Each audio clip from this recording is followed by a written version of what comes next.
Good evening, glory to God, praise the Lord. Muli, si Bai Bukang Liwayway, Chieftain Administrator ng Limuntado Dumagat Tribe of NCR and Rizal, the true claimants of NCR and Rizal ng Ancestral Land Domain Claim. Ito po yon. Part po siya ng Rizal din naman.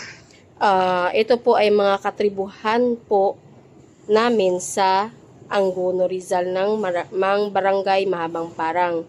Ang sabi daw dito is auction daw po ng munisipyo ang area, in-auction. Dahil daw po ay wala daw pong nagtatax dyan.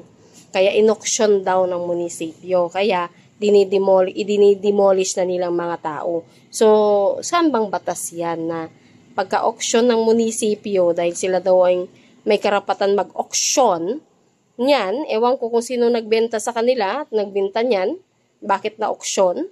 Tapos, may karapatan na sila mag-demolish ng mga katribuhan. Okay.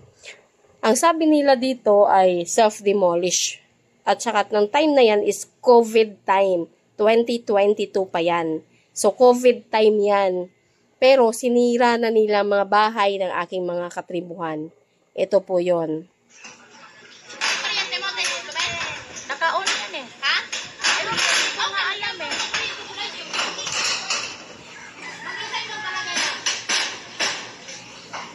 Ayan yan, self-demolish ba yan? Pinasira nila. Ito ngayon ang nagpasira. Ayan siya, si Dondon, Doblada. At gun ban pa ng time na yan. Ito, isipin mo, may security guard siyang kasama na may baril na bitbit. Yan baril yan, baril. Siguro naman, kuya, alam mo yung mga pangalan ng mga yan. Tapos sa COVID time, pinagtanggalan ng mga bahay ang mga katribuhan ko. Diba, sabi mo, ngayon, nasaan ang mga katribuhan ko? Nanirahan, upa. At ang iba naman, nagtagpi-tagpi ng bahay sa tabi ng ilog, ng tulay. Ayan.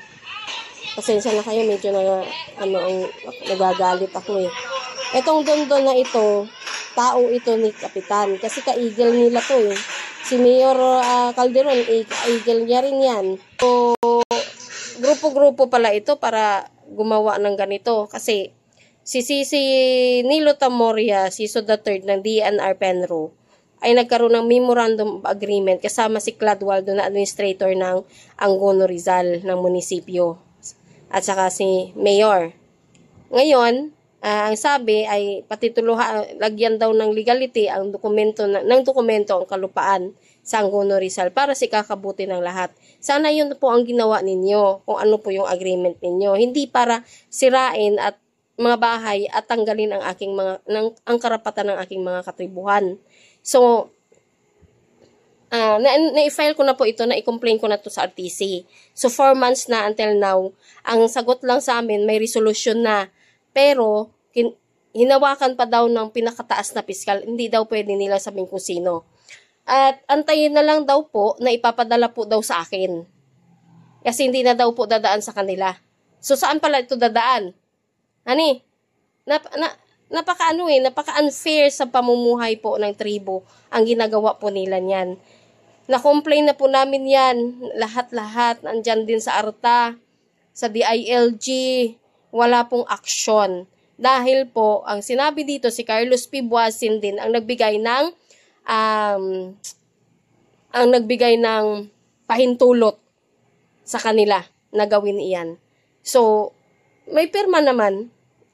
Ngayon, patunayan ito ni Dr. Carlos P. Buasin kung ano pong ginawa niya. Bakit ganito mga katribuhan ko ang pinagtatanggal at wala sa tama.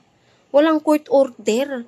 Tapos, ang nagpa-demolish dito, itong tao na ito, ang dokumento niya, Haoxiao, China, sa China galing, at the same time, nakapangalan Chinese. Wala po ditong record.